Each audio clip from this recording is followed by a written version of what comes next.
नबी अकरम अलैहिस्सलातु व तस्लीम का हमने और आपने सब ने मिलकर के मीलाद मनाया, जुलूस निकाले अपने अपने तौर पर, अपनी अपनी जगहों पर। वो बात और है कि जुलूस में कुछ खुराफाते की, कुछ वो काम किए जो नहीं करने चाहिए। उससे रिलेटेड मैंने आप लोगों को वीडियो डाल दी है, वो आप लोग देख सकते हैं। दरअसल हम लोग ना हर साल जश्न ईद मिलादुन नबी की खुशी का इजहार करते हैं अपने अपने तौर पर, लेकिन क्या हमने कभी ये सोचा कि रसूल अकरम अलैहिस्सलातु व तस्लीम जब दुनिया में तशरीफ लाए तो आपका टारगेट क्या था? रसूल अकरम अलैहिस्सलातु व तस्लीम किस पर्पज से दुनिया में तशरीफ लेकर के आए? क्योंकि अल्लाह तबारक व तआला ने अपनी सबसे बड़ी नेमत, और ऐसी नेमत के अल्लाह ताला ने आंख, नाक, हाथ, कान, खानदान, परिवार, घर मकान, माँ बाप, आलो औलाद, अल्लाह ने सब कुछ अता फरमाया, लेकिन कहीं पर अल्लाह ने एहसान नहीं जतलाया। लेकिन अल्लाह ने जब अपने महबूब को भेजा तो अल्लाह ने फरमाया मैंने तुम्हारे ऊपर एहसान किया। तो इतनी बड़ी नेमत का अल्लाह ताला जिसको भेजने पर अपने बंदों के सामने ये इजहार कर रहा है कि मैंने तुम्हारे ऊपर जो है एहसान किया है, तो इतनी बड़ी नेमत को रब तबारक व तआला ने बेवजह या किसी छोटे मोटे काम के लिए तो हम लोगों के दरमियान भेजा नहीं होगा। क्या वजह थी कि रसूल अकरम अलैहिस्सलातु व तस्लीम को हमारे दरमियान भेजा गया? क्या पर्पस था कि रसूल अकरम अलैहिस्सलातु व तस्लीम हमारे दरमियान तशरीफ लेकर के आए? और वो कोई मजबूरी नहीं थी, अल्लाह के रसूल सल्लल्लाहु तआला अलैहि वसल्लम ने हम लोगों को पसंद फरमाया। कहते हैं ना वह शेर है ना कि वो हर आलम की रहमत है, जिस आलम में चाहते रह जाते, ये उनकी मेहरबानी है कि ये आलम पसंद आया।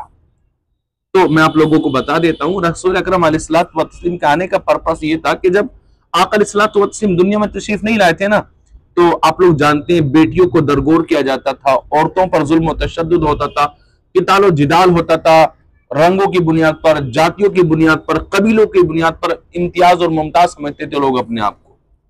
तो रसूल अकरम अलैहिस्सलातु व तस्लीम तशरीफ लेकर के आए और आका अलैहिस्सलातु व तस्लीम ने एक संविधान बनाया, कानून बनाया, और आका अलैहिस्सलातु व तस्लीम ने अपने मिशन के तौर पर काम करना शुरू किया। रसूल अकरम अलैहिस्सलातु व तस्लीम का मिशन क्या था कि जातिवाद खत्म होना चाहिए।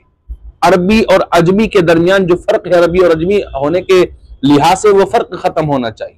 गोरे और काले होने के लिहाज से जो फर्क है वो खत्म होना चाहिए, और यही वजह थी। अच्छा, रसूल अकरम अलैहिस्सलातु व तस्लीम ने खुतबे में भी इरशाद फरमाया कि जी गोरे को काले पर या अरबी को अजमी पर कोई फौकियत नहीं है। अच्छा, ऐसा नहीं कि रसूल अकरम अलैहिस्सलातु व तस्लीम ने सिर्फ लेक्चर दे दिया हो, सिर्फ बयान दे दिया और बात खत्म नहीं। रसूल अकरम अलैहिस्सलातु व तस्लीम ने प्रैक्टिकल करके दिखाया, और वो प्रैक्टिकल क्या था? गोरे को, काले को, अरबी को, अजमी को, छोटे बड़े को, सबको रसूल अकरम अलैहिस्सलातु व तस्लीम ने अल्लाह के हुक्म से नमाज की सफों में सबको एक दूसरे के बराबर खड़ा कर दिया। अब कोई काला भी है ना और एक गोरा है तो दोनों एक साथ बराबर में खड़े हुए। रसूल अकरम ने फरमाया नहीं जी, अगर किसी को कोई फजीलत है तो दीन और ईमान की बुनियाद पर है। जिसका दीन मजबूत है, जिसका ईमान मजबूत है, जिसका अकीदा मजबूत है, वो अफजल है। आपने नहीं देखा कि सैयद साहब पीछे खड़े होते हैं और वो किसी छोटी बिरादरी कहने के लिहाज से, जो छोटी बिरादरी होती है, जो मुआशरे में कहा जाता है, उस लिहाज से छोटी बिरादरी का जो आलिम दीन होते हैं वो सामने खड़े होते हैं, लोग उनके साथ नमाज पढ़ते हैं उनके पीछे। तो ये किसने करके दिखाया? ये रसूल अकरम अलैहिस्सलातु व तस्लीम ने करके दिखाया। इस मिशन पर रसूल अकरम अलैहिस्सलातु व तस्लीम ने काम किया। अब अगर हम, रसूल अकरम ने तो इस चीज को मिटाया है, गोरे काले के, जो छोटे बड़े के जातिवाद को रसूल अकरम ने मिटाया है। अब हम उसके बरक्स जातिवाद पैदा करें, भाइयों भाइयों में इख्तिलाफ करें, झगड़े बनाए, जी वो अमीर है तो वो ज्यादा अफजल है और वो गरीब है तो वो इतना अफजल नहीं है। तो अगर हम ये काम करेंगे तो बताएं रसूल अकरम अलैहिस्सलातु व तस्लीम के मिशन के खिलाफ हम लोग काम कर रहे हैं या नहीं कर रहे? अब अगर हम रसूल अकरम के मिशन के खिलाफ काम करेंगे फिर उसके बाद सोचे कि हमें कामयाबियां मिल जाएंगी, तो जी वो नहीं हो सकता। उमर फारूक आजम रजी अल्लाह तआला ने भी 22 लाख मुरब्बा मील पर हुकूमत की थी, तो रसूल अकरम अलैहिस्सलातु व तस्लीम की तालीमात पर अमल करके ही की थी।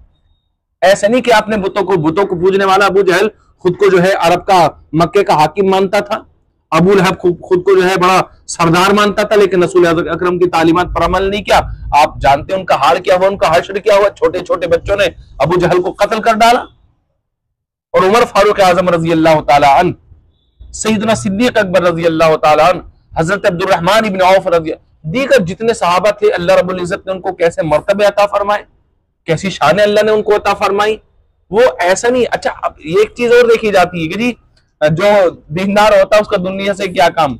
अगर वो जाकर के, अगर इमाम साहब आते हैं ना हमारी मस्जिदों में, अगर उन्होंने तनख्वाह की बात कर ली, जैसे लोगों ने पूछा कि जी तनख्वाह कितनी लेंगे आप, या फिर वो अपने आप पास से कहने लगे जी मैं 15,000 या 17-18 हजार रुपए लूंगा, तो बोले जी ये इमाम साहब दुनियादार है, इनको यहां से निकाल दिया जाए।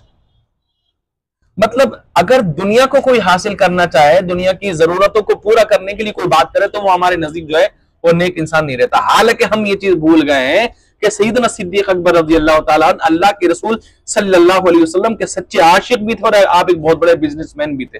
ऐसे नहीं कि आपने कहा होगा जी नहीं जी मैं तो जी मुसल्ला उठाकर के नमाजें पढ़ूंगा और मुझे जो है दुनियादारी से कोई मतलब ही नहीं है। उमर फारूक आजम रजी अल्लाह अन्हु, हजरत उस्मान गनी ज़ुन्नूरैन रजी अल्लाह तआला अन्हु, रसूल अकरम अलैहिस्सलातु व तस्लीम की दो साहबजादियां एक के बाद दीगर आपके निकाह में आई, तो आपने कहीं ऐसा नहीं किया कि जी मुसल्ला उठा के बस अब मस्जिद नबी में बैठ जाए और हमें दुनियादारी से कोई मतलब नहीं हो। आप सच्चे आशिक रसूल भी बने, दामाद रसूल भी बने, और आपने तिजारत की दुनिया में अपना वो नाम रोशन किया कि रहती दुनिया तक, तिजारत की दुनिया जब तक बाकी है और ये दुनिया जब तक बाकी है, हजरत सैयदना उस्मान गनी ज़ुन्नूरैन रज़ी अल्लाह तआला अन्हु का नाम लिया जाएगा। तो हमने रसूल अकरम अलैहिस्सलातु व तस्लीम के मिशन के खिलाफ चल करके हम कामयाब नहीं हो सकते। अगर हमें कामयाब होना है तो रसूल अकरम अलैहिस्सलातु व तस्लीम के मिशन पर अमल करना पड़ेगा। रसूल अकरम अलैहिस्सलातु व तस्लीम का मिशन क्या था? जब बाप मर जाता था तो जो बीवी होती थी, माँ होती थी, उसके साथ बड़ा बुरा सलूक किया जाता था।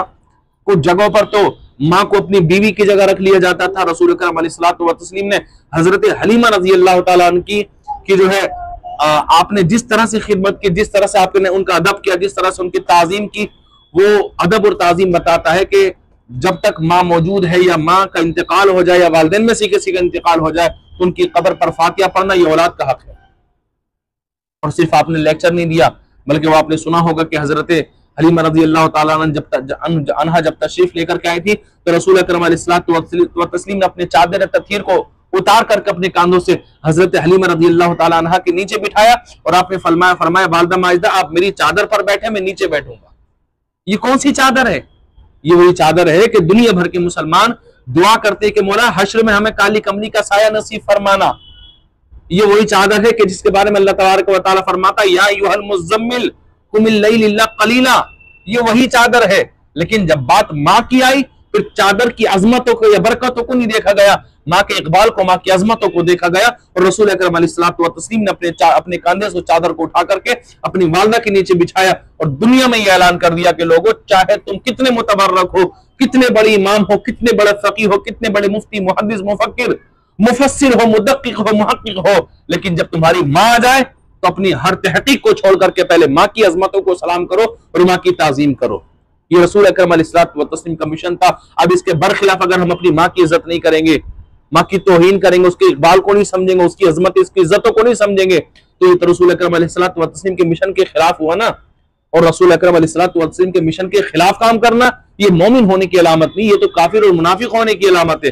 अब आप खुद अपने आप से तज्जिया करें, अपना मुहासबा करें कि आप किस सफ में हैं। आप किस सफ में? आप रसूल अकरम के गुलामों के सफ में हैं या रसूल अकरम के जो मिशन था उसके मुखालफत करने वालों की सफ में आप शामिल हैं?